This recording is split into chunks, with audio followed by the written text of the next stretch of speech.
bienvenidos a una nueva edición de Se Busca a Presidente, este programa con un formato novedoso que busca conocer a los candidatos y candidatas, no solamente que aspiran al sillón presidencial, al sillón de Palacio de Gobierno, sino también aquellos que están postulando tanto a la Cámara de Diputados como a la Cámara de Senadores. Soy Jorge Bayón Artaza, periodista, y me acompaña como siempre Lisel Vargas. ¿Qué tal, Lisel? ¿Cómo estás? Hola, Jorge, ¿cómo estás? Mi nombre es Lisel Vargas, soy psicóloga de profesión y comunicadora actualmente. En esta oportunidad los voy a acompañar para hacer estas entrevistas que van a tener un formato de entrevista laboral y vamos a evaluar, identificar las competencias que se requieren para los puestos de presidente, diputado y senadores. Y bueno, el día de hoy vamos a tener un candidato presidencial. Nuestro candidato es Carlos Jaico, candidato a la presidencia del Perú por el partido Perú Moderno. ¿Cierto, Jorge? Así es, efectivamente. Vamos a conocer un poquito acerca de su currículum, ¿te parece? Conoce tu candidato, es, digamos, el bloque primero para un poco ir adentrándonos ya y conocer a los entrevistados. Pero antes de entrar al primer bloque, vamos a conocer su currículum. Podemos conocer acerca de él, que es abogado, nació en Lima en 1967 en Ancash, Chimbote, y fue residente más o menos 20 años fuera del país, en Suiza, para ser exactos. ¿Qué más nos puedes contar, Jorge? Bueno, en el tema de su formación profesional, educativa, es abogado por la Universidad de San Martín de Porres, tiene un máster en Derecho por la Facultad de Derecho de la Universidad de Friburgo, Suiza. No sé si se pronuncia bien, ya nos dirá luego. Bueno, y experiencia profesional, ex secretario general del despacho presidencial 2021-2022, vamos a conversar de eso más adelante, y afiliado actualmente al partido Perú Moderno. Ahora sí, conozcámoslo entonces.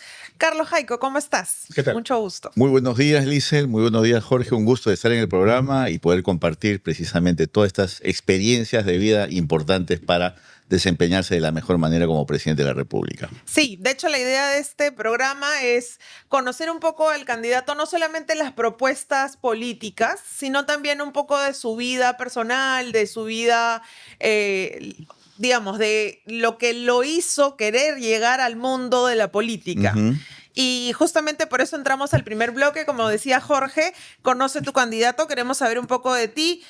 Bueno, ya vimos la fecha y el lugar de nacimiento, eres chimbotano. ¿Qué edad tienes actualmente? Tengo 58 años, nací el 28 de abril de 1967 y nací en Chimbote. Y lo digo porque mis padres, ambos son de Santiago de Chuco, de la tierra de Vallejo, en La Libertad, y fueron a la Universidad Nacional de Trujillo a estudiar educación. Ambos se casaron y mi padre fue destacado a Chimbote, al Colegio San Pedro como director. Es ahí donde yo nazco, en Chimbote, y es ahí donde he hecho mi escuela primaria, secundaria, y luego ya aquí en Lima, ¿no? Y bueno, pues luego, como ustedes ya bien lo han mencionado, en Suiza, con toda mi carrera, desde cachimbo, se puede decir, hasta el nivel de maestría, ¿no? ¿Eres hijo único? No, somos 5 hermanos, soy el último hermano de los 5, y pues somos una familia bastante interesante, unos con diferentes profesiones, y tanto en el Perú como en el extranjero. Ya, perfecto. Y actualmente, cuéntanos tu situación familiar. Bueno, bien, tengo se puede decir, mi pareja, tengo una hija muy linda, de verdad, que está estudiando bien y avanzando muy bien en la vida, lo cual de verdad agradezco a la vida por haberme dado ese gran regalo. ¿Qué edad tiene tu hija? 17 años. 17 años. 17 años. ¿Y cómo lidias tú con esta edad? Yo tengo un hijo de 17 años, por ejemplo, y hay varias cosas en realidad que a veces a uno le sacan de cuadro. Bueno, es una joven que evoluciona con su tiempo. Hay que conversar con ella, hablar mucho, sentarse, de verdad, entender su mundo, pero también darle las perspectivas de futuro, explicarle muchos temas del mundo que ven, porque ellos son muy, muy curiosos, y para eso estamos nosotros, con la experiencia que tenemos, para complementar lo que ellos ya tienen, ese juicio, ese análisis que tienen de la realidad, lo cual me parece pues una interacción importante que debe tener todo padre con sus hijos, ¿no? ¿Y qué tal es la relación con la mamá de tu hija? Excelente, excelente. Siempre muy bien. Yo siempre le digo, y cada vez que hablamos por teléfono, le digo, a ti te querré toda la vida por haberme dado, de verdad, lo más lindo que tengo en ¿Y qué es lo más importante, no? Porque si la Exacto. relación no funcionó, de todas maneras, se mantiene un vínculo por justamente los hijos, ¿no? Exacto, pero precisamente yo en eso, como abogado también de algunas causas civiles, debo decir que los hijos no tienen la culpa, ¿saben? O sea, uno puede tener cierta relación, uno ha podido querer a una persona en un tiempo determinado de la vida, pero luego las cosas avanzan, evolucionan y bueno, no se encuentran en otras situaciones, pero los hijos siguen siendo de la pareja Exacto. y hay que entenderse para darles lo mejor, ¿no? Esa Exacto. estabilidad sobre todo que necesitan. Otra pregunta que también queremos conocer es, ¿cuáles son tus hobbies actualmente? Uf, tengo varios. El primero es la lectura. Yo leo bastante, me gusta mucho siempre leer y releer autores que ya, digamos, he tenido la oportunidad de leer. Los vuelvo a leer porque siempre hay algo nuevo que aprender. ¿Alguno Ahí- que de repente, al que siempre regreses, o alguna obra, a un autor? al que siempre regreso, a ver, es a Voltaire. Voltaire. Voltaire siempre regreso a Voltaire, porque me parece que es una lectura muy interesante, muy, si se quiere, digamos, sistemática de tomar la vida, ¿no? De analizar, de ponerse en todos los aspectos, tener un análisis pues 360 grados de las cosas y poder avanzar a través de eso, ¿no? Me parece que Voltaire en eso nos ayuda bastante, en ese análisis, ¿no? De vida. Listo, la última pregunta y con esto cerramos este bloque. Coméntanos rápidamente un recuerdo resaltante que te marcó en tu niñez o en tu juventud. A ver, yo... Algo hay varios, ¿ah? Pero yo recuerdo una vez algo que me marcó bastante. Recuerdo que regresaba, fue en Chimbote, dicho sea de paso. Yo regresaba de la casa de un amigo en un taxi y llegaba a mi casa que estaba cerca al mar. Y hay una calle que le llaman la Avenida Industrial en Chimbote. Y ahí pasando, eran como las 10 de la noche, justo había pues un poste de luz. Y justo abajo de ese poste de luz había un niño haciendo su tarea. Y de verdad me quedé impactado. Y hasta ahora esa imagen, debo decir, me persigue. Y es creo que ese niño, el cual vi en ese momento, que me sigue diciendo hay que hacer algo por la educación en el país. Sí. Muy bien. Bueno, como ha dicho Liesel, vamos a pasar ahora al siguiente bloque que tiene que ver con experiencia académica. Y también es una manera de conocer un poco la formación de aquellos que aspiran a llegar a Palacio de Gobierno, ¿no? Que es un alto cargo en realidad en nuestro país. Eres abogado por la Universidad de San Martín de Porres. Sí, o sea, Ya. tuve que hacer acá en el Perú mi convalidación de los estudios. Pero justamente con respecto a lo que ustedes decían ahí, yo en Suiza empecé desde cero, de cachimbo, si se puede decir. Porque cuando yo viajé a Suiza, me dijeron, bueno, usted quiere estudiar Derecho, perfecto, no hay ningún problema, pero tiene que hacer los exámenes de admisión de Suiza. Entonces me preparé y, pues, digamos, pasé los exámenes a la primera y entré a la Facultad de Derecho de la Universidad de Friburgo y es ahí donde hice toda mi carrera con la licenciatura y luego la maestría. Hice luego también un año en Inglaterra, en la Universidad de Manchester, donde estudié pues todo lo que era Derecho Internacional Público, contratos internacionales, Derecho Europeo, por ejemplo, con especialización en esos temas, ¿no? ¿Y cómo así eligió usted esta carrera, esta profesión? ¿Cómo se inclinó por el derecho? Pues es que Por ser abogado. siempre me ha gustado defender la justicia. Yo creo que eso lo tengo desde muy pequeño. Recuerdo que una vez estábamos en el colegio, eran pequeñitos, y habíamos salido en un paseo muy cerca de Chimbote. Y recuerdo que eran como las 5 o 6 de la tarde y la profesora se fue. Y nos dejó a nosotros ahí en medio del campo. Y dije, ¿pero qué pasó? Ahí nació el término responsabilidad. Creo que yo no tenía ni 8 o 9 años, ¿verdad? Pero ya empezó el término responsabilidad que para el derecho es muy importante, por eso viene del latín responsa, ¿no? Quien responde por sus actos, ¿no? Entonces yo creo que de ahí me viene ya digamos, esa fibra jurídica, la cual he desarrollado a lo largo de estos años, ¿no? Adicional a ello, también has llevado diplomados y maestrías. Sí. En Suiza, acá en el Perú también he hecho diplomados, en Inglaterra.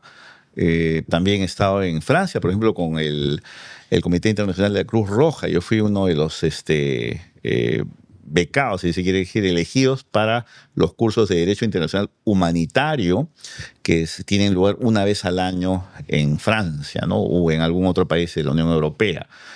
Fue muy interesante conocer estos temas y sobre todo hablar con personas que en la época pues estaban, por ejemplo, teníamos todo lo que había sido este genocidio en Ruanda, ¿no?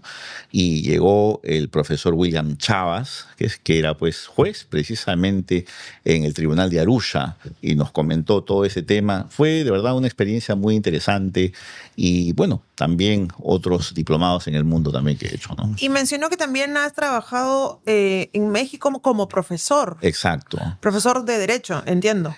Eran diferentes áreas, derecho, economía, finanzas, por ejemplo, también corporativas. Eso lo he hecho desde el año 2012 hasta el 2016. Sí. Ya. Bueno, leímos también en el currículum que es políglota. Cuéntanos cuántos idiomas manejamos. Bueno, a ver, lo que pasa es que para empezar hay que saber, en Suiza se hablan 4 idiomas. ¿De acuerdo? Ah, ya. Entonces ya uno cuando entra... El truco fue mudarse. Ya la idea era, y sobre todo que es inmersión total, porque ahí no hay nadie que traduzcanlo, ¿no? Para empezar, por ejemplo, en la universidad yo tenía que hablar francés y una lengua extranjera, que es el inglés. Entonces, ya esas 2. Y luego alemán, luego italiano, bueno, español ya lo que ustedes escuchan, y pues luego ya seguí con estudios, por ejemplo, de chino, avanzado también, y quechua también, que debo retomar, debo decir, porque es una lengua fantástica, ¿no? Sin duda, sin duda. Y bueno, un poco hablando sobre los idiomas que me llama la atención, ¿cuál de todos esos idiomas, bueno, excepto el castellano, le fue más difícil aprender? A ver, todo lo que son idiomas, por ejemplo, como el alemán, italiano, digamos, francés, tienen sus variedades, se pueden aprender. Pero el que sí era complicado era el chino. El chino. Porque el chino, ¿saben ustedes? El chino tiene 4 acentos. Y basta con que uno pronuncie mal un acento. Y ya insultó a alguien. Exactamente. Y les cuento una anécdota. No hace poco, ya algunos años atrás, un presidente, aquí en una reunión de APEC, llegó el primer ministro chino y lo recibió. Y él, pues, pensó, haciendo bien, seguramente de buena fe, leerle un discurso en chino. Recuerdo el episodio. Y estaba ahí. Alan García. Exactamente. Prácticamente leía. Claro, estaba Hu Jintao al lado. Hu Jintao estaba al lado y él estaba acá, se levanta pues, con su 1,90 m y comienza a leer en chino. Y uno ve la expresión de Hu Jintao y Hu Jintao lo miraba como, ¿qué me estás diciendo? ¿No?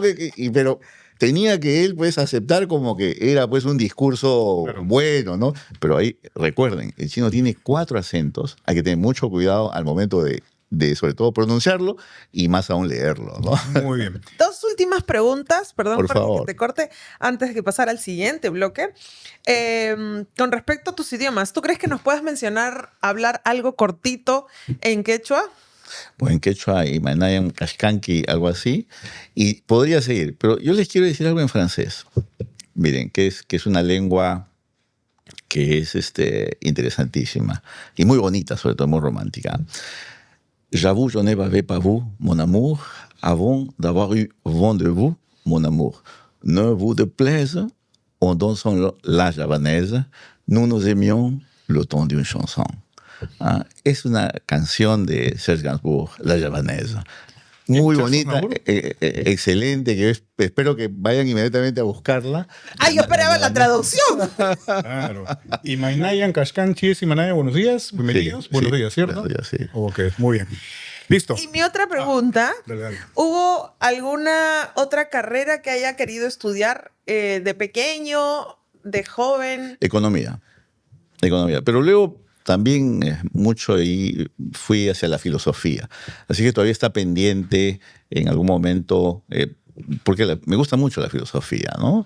He estudiado en la carrera de Derecho, se estudia bastante filosofía, en todo caso en Friburgo, Y es algo que me gustaría en algún momento, por ejemplo, retomar, hacer una maestría en filosofía, por ejemplo, ¿no? Eso de verdad la tengo pendiente y en algún momento lo haré.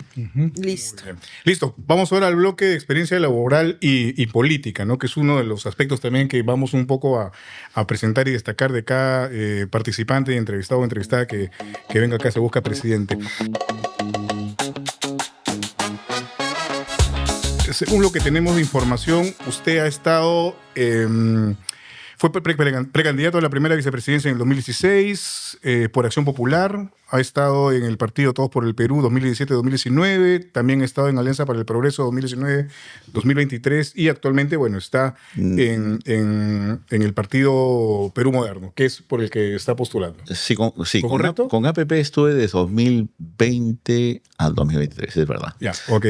Ahora, y le hago este resumen de su paso por varias agrupaciones porque me gustaría que nos explicara el motivo de digamos, de estos dribleos o saltos, ¿no? Ya. De partido a partido, ¿no? Porque, para ya redondear la pregunta, no todos los partidos tienen coincidencias ideológicas y eso es muy importante también si es que estamos hablando de formación política. Claro, precisamente, mire, acá en el Perú existen ciertas agrupaciones que tienen cierta fachada y algún corte ideológico.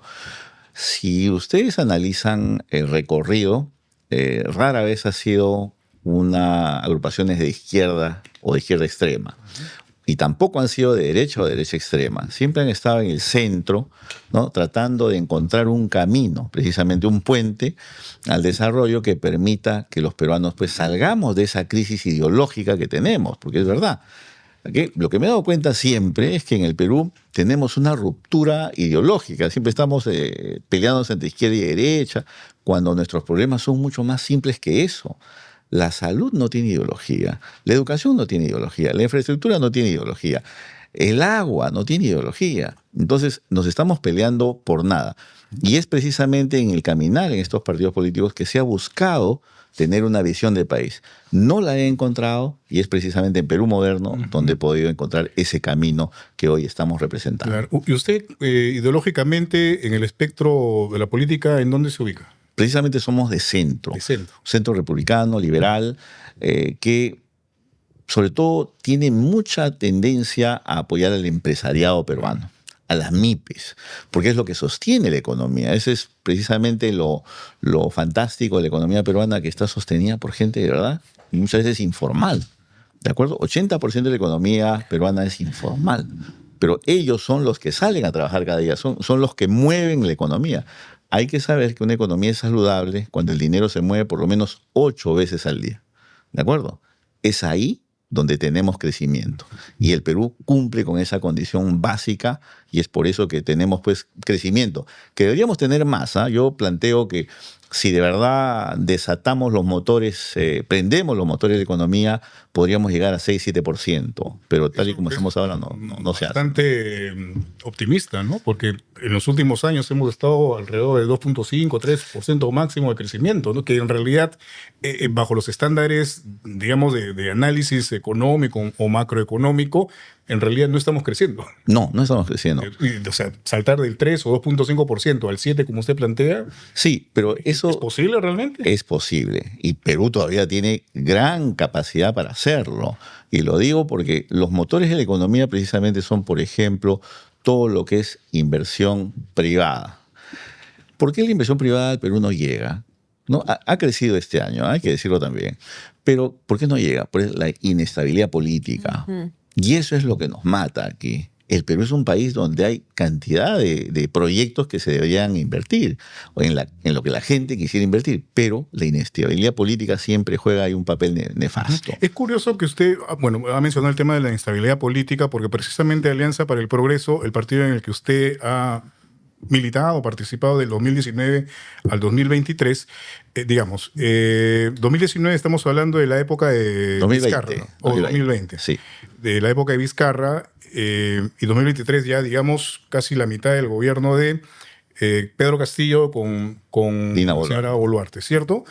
Y Alianza para el Progreso, para muchos, digamos que ha sido parte de este bloque grande en el Congreso, que en la época de Vizcarra muchos señalaban que trataban de vacarlo, en en la época de Pedro Castillo, ni qué decir, Exacto. incluso se desconocieron las elecciones. De ahí va mi pregunta, ¿no? Es curioso que usted ha avalado de alguna manera todo este comportamiento en el caso de Alianza para el Progreso. Bueno, a ver, hay que explicar algunas cosas ahí. Precisamente salí porque ahí no había más futuro y menos aún no había visión de país. Es lo primero. Y lo segundo es de que una cosa es estar afiliado, otra cosa es participar. Yo no tenía ningún tipo de cargo dentro del partido como para decir, pues, era congresista, nada. Simplemente vi y llegué a la conclusión de que Alianza para el Progreso no era el partido que el Perú necesitaba para salir adelante, y mucho menos donde yo pudiese tener o podría tener una posibilidad de poner pues en práctica la visión de país que tengo, ¿no? Por eso es que eso, evidentemente, llegó a mi salida. Claro. Ya que hemos mencionado el tema de la participación o del protagonismo de Alianza para el Progreso en este periodo, ¿usted considera que hubo fraude en el 2021? Porque muchos bloques que actualmente conforman el Congreso hablaban de eso. No. Sin ninguna prueba, en realidad, ¿no? Exactamente. Mire, es que no podemos pasarnos toda la vida golpeando al jurado en las elecciones cuando el resultado nos es adverso. Eso no me parece una práctica, digamos, democrática, ¿no? Saludable, eso de estar diciendo fraude, fraude, fraude. No hubo. Por dos razones. Porque, para empezar, todas las organizaciones internacionales que estuvieron en el Perú dijeron no había nada, no pasó nada. El mismo Jurado Nacional de Elecciones aprobó estas elecciones porque ellos tienen veedores en todo el país y ellos hicieron las elecciones.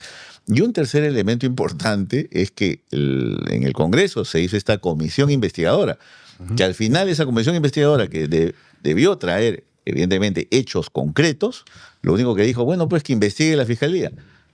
O sea, 1 año y medio, más de 200.000 soles perdidos para que nos vengan a devolver la pregunta, me parece que es una burla. Por lo tanto, yo considero que no ha habido fraude. Usted me invitó también, disculpe un ratito, Liesl, solamente para ya culminar este puntito. Usted también ha participado en Acción Popular. ¿Cómo evalúa usted la performance de Acción Popular en estos últimos periodos? Bueno, mire, Manuel Merino de Acción Popular fue presidente, llegó a la presidencia, ¿no? Poco tiempo, pero llegó. Del Congreso. La señora Alba también llegó a la presidencia del Congreso, muy cuestionada por algunos actitudes, sobre todo. Y bueno, Acción Popular de alguna u otra manera ha tenido también protagonismo, por ejemplo, en investigaciones de la Fiscalía, como el caso de Claro. ¿Cómo evalúa usted? Mire, yo le puedo decir que del conocimiento que tengo bueno, no tanto tampoco, porque nunca he sido afiliado, pero es una crónica de una muerte anunciada, ¿sabe? Porque ya desde hace mucho tiempo Acción Popular se ha manejado como con cacicazgos, ¿no?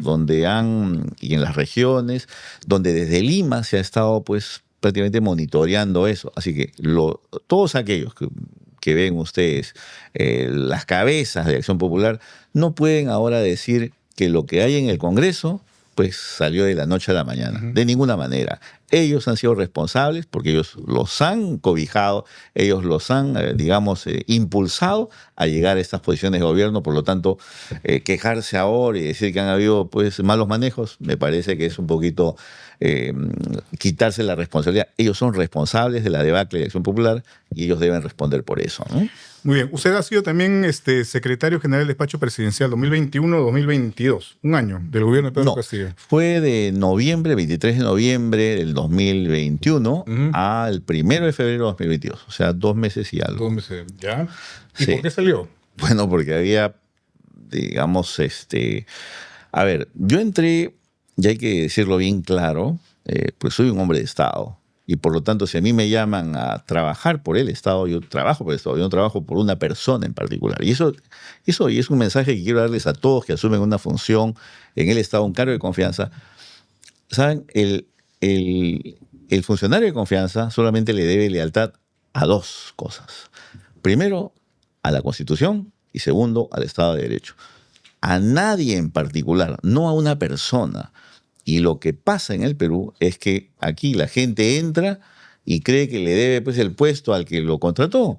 Y entonces se somete y con actitudes genuflexas que al final sirven más a la persona que está ahí que al país. Y eso me parece totalmente un problema grave que existe. Por eso yo dije acá, señores, esto no funciona. La gente que ustedes tienen a ese nivel del Estado simplemente no está para este puesto.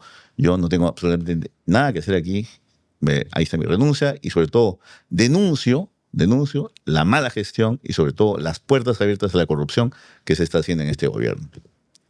Y eso creo que es lo mejor que le hice al país. Dicho sea de paso, el tiempo me dio la razón. Porque ustedes saben, en esa época, enfrentarse a Castillo, decir eso, pues evidentemente era estar solo. Y dicho sea de paso, estuve solo. Poca gente vino a apoyarme, nadie.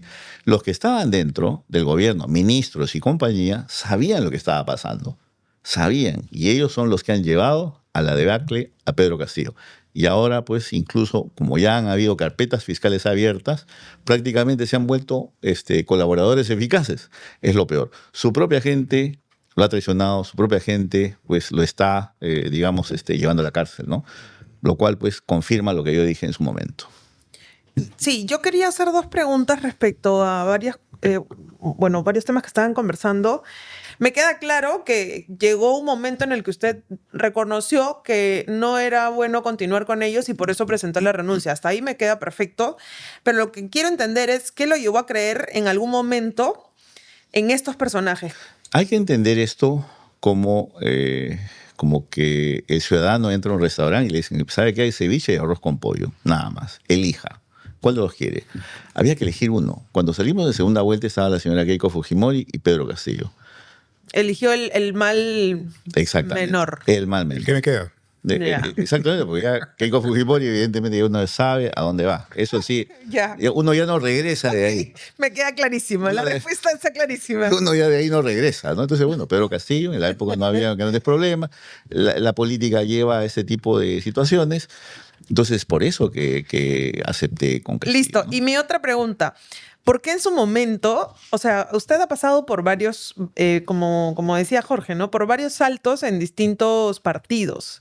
Uh-huh. ¿Por qué en su momento usted no creó su propio partido como lo viene haciendo ahorita? Gracias por la pregunta, Lisel. Yo inicié un movimiento que ya va de hace 20 años, llamado Cambia Perú. Yo inicié un movimiento y la colecta de firmas a nivel nacional fue muy bonito.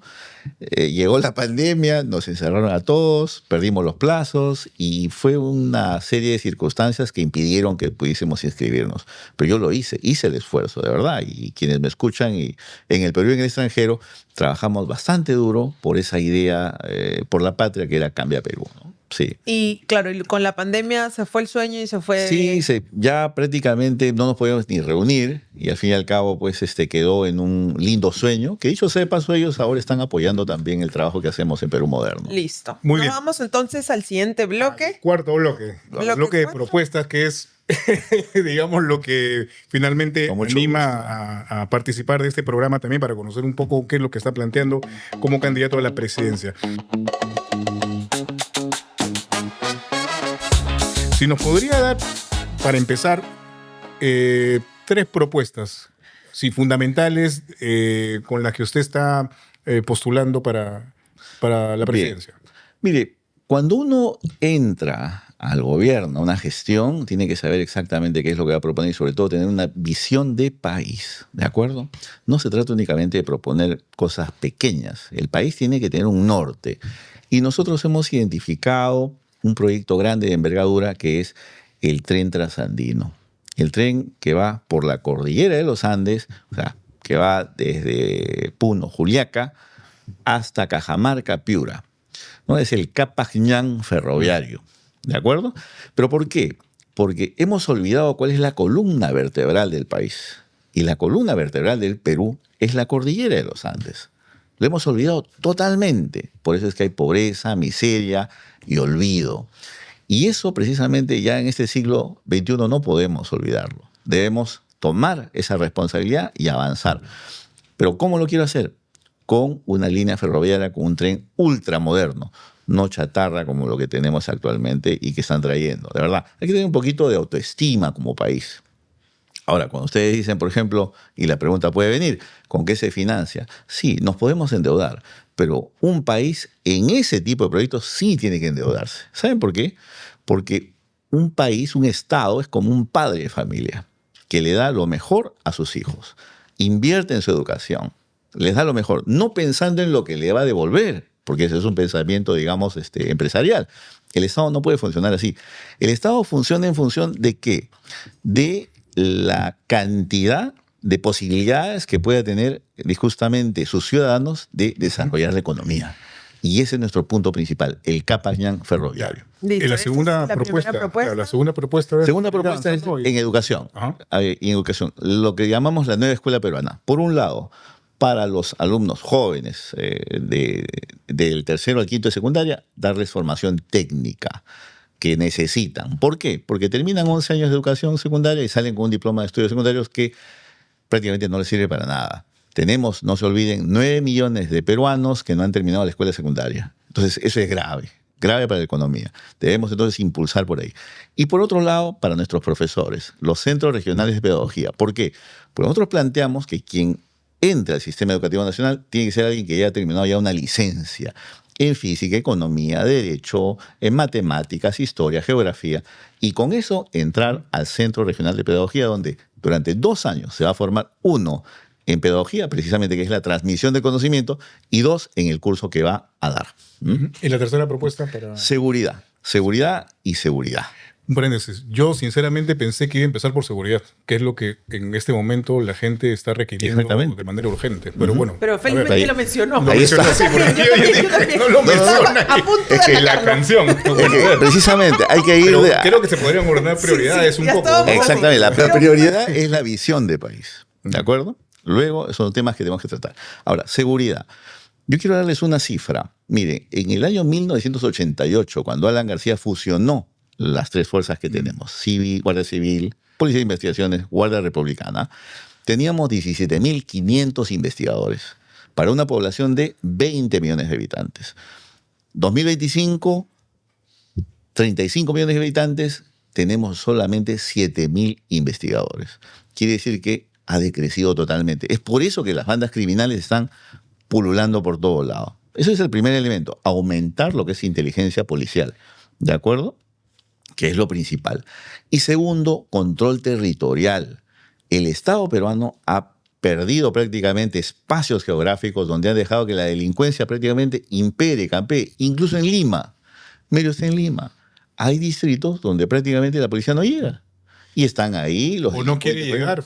Es importante lo que usted señala, digamos, afianzar el tema de la inteligencia, de la Sí, investigación, sí. el tema de pronto de demarcación territorial para tener una idea más clara o más eficaz respecto a qué acciones se pueden tomar en zonas o sectores. Claro. Pero también el tema de la corrupción en la institución, ¿no? Exacto. Y por eso nosotros planteamos reformar la institución.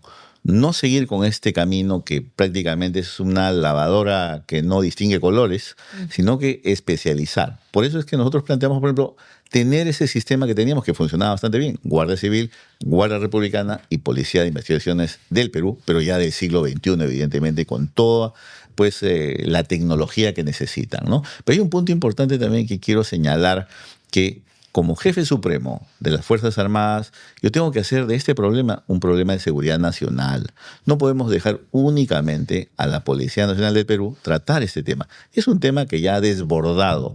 Por lo tanto, yo tengo que convocar a nuestras Fuerzas Armadas también para que hagan un trabajo de apoyo y sobre todo de control territorial. Pero eso se ha hecho ya en innumerables estados de emergencia con Dina Boluarte, ahora con Gerí, que nos está paseando a todos señalando Sí. que en los próximos días va a dar su plan Mire. de seguridad. Pero entonces, pero Lo que no pasa, funciona, y no tiene- funciona el tema lo- disuasivo de las Fuerzas Armadas, lo que pasa el es apoyo de la policía. Es que, mira, Jorge, usted tiene toda la razón del mundo. ¿Sabe por qué? Porque evidentemente que no va a funcionar. ¿Qué va a funcionar? Poner, por ejemplo, a 5 o 6 soldados en Larcomar con tremendos fusiles largos. ¿Funciona eso? O sea, ¿para qué lo ponen ahí? Yo no lo veo pasar, digo, porque están acá, es 28 de julio. O sea, ¿para qué? De verdad, evidentemente que no va a funcionar. Bajo su perspectiva, ¿cómo entonces se podría aplicar la presencia o las Fuerzas Armadas en la lucha Mire, contra precisamente todo lo que es en 2 cosas. Primero, todo lo que es inteligencia.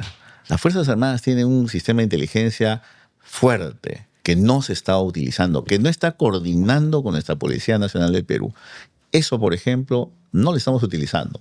Y segundo, evidentemente, las Fuerzas Armadas tienen la posibilidad de llegar a territorios donde la policía no llega y ahí ejercer el control territorial que necesitamos. El Estado tiene que llegar a esos lugares, tiene que hacer presencia. Si no la tenemos, pues evidentemente la criminalidad va a continuar. Ese planteamiento, el tema este de la inteligencia, refiriéndonos a las Fuerzas Armadas y mencionando a la policía, ¿no se diluye el trabajo finalmente? Porque la policía tiene direcciones especializadas Así es. de inteligencia o de escuchas incluso, ¿no? Con una orden judicial, en fin, una serie de cosas, ¿no? Las Fuerzas Armadas podrían hacer esta labor. Sí, tienen que apoyar, tienen que apoyar. ¿Sabe? Lo que pasa es que acá no existe la coordinación necesaria y ese es el problema.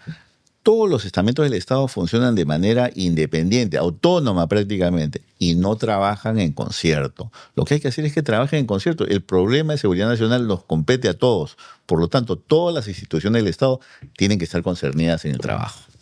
Ok, entonces nos vamos al siguiente bloque, el bloque número 5, que es el filtro curricular. La primera pregunta es, coméntanos una situación en la que hayas puesto a prueba tu capacidad de adaptación. Bueno, a ver, mi capacidad de adaptación la viví en Suiza. El cambio con respecto al Perú es fuerte porque yo recuerdo, por ejemplo, que llegué a Suiza en febrero, un 1 de febrero, y era invierno. En la época, pues esos inviernos, la nieve llegaba prácticamente a la pantorrilla. Frío, y había que adaptarse inmediatamente, ¿no? A hablar la lengua, entender el sistema, comprender exactamente lo que uno tenía que hacer ahí y sobre todo llenarse de valor, de coraje. Yo recuerdo que en la época tenía un pasaje de 15 días nada más, porque antes vendían solamente pasajes de ida y vuelta durante 15 días. Y recuerdo que mientras más pasaban los días, decía, pues, ¿qué hago? ¿Me quedo, me voy, me quedo, me voy? Cuando hice lo siguiente, una noche, faltando ya 2 días, creo, para tomar el vuelo de regreso, y fui a un puente que se llama el Puente de Naciones en Ginebra. Era en la noche, ¿no?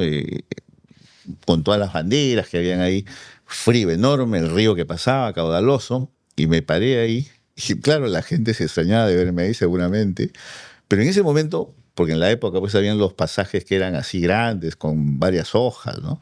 Estoy hablando del año 1989. Entonces, saqué el pasaje y ahí es donde decidí, ¿me quedo o me voy? Me quedo. Y ahí rompí el pasaje y lo eché al río. Luché como varón para vencer y pude conseguirlo. Y aquí estoy. Muy bien. Otra pregunta dentro de este bloque es, ¿qué cree que me diría su anterior jefe si le preguntara por usted? Honesto, transparente, directo. Sí. Puras alabanzas, ¿no? No, es que es verdad, es lo que hice. Dicho sea de paso, yo es lo que hice durante toda mi gestión. Le fui directo, fui claro, transparente, y lo que sucedió luego, pues únicamente me dio la razón. Y la última pregunta, menciona una persona que admires y por qué. Mi madre.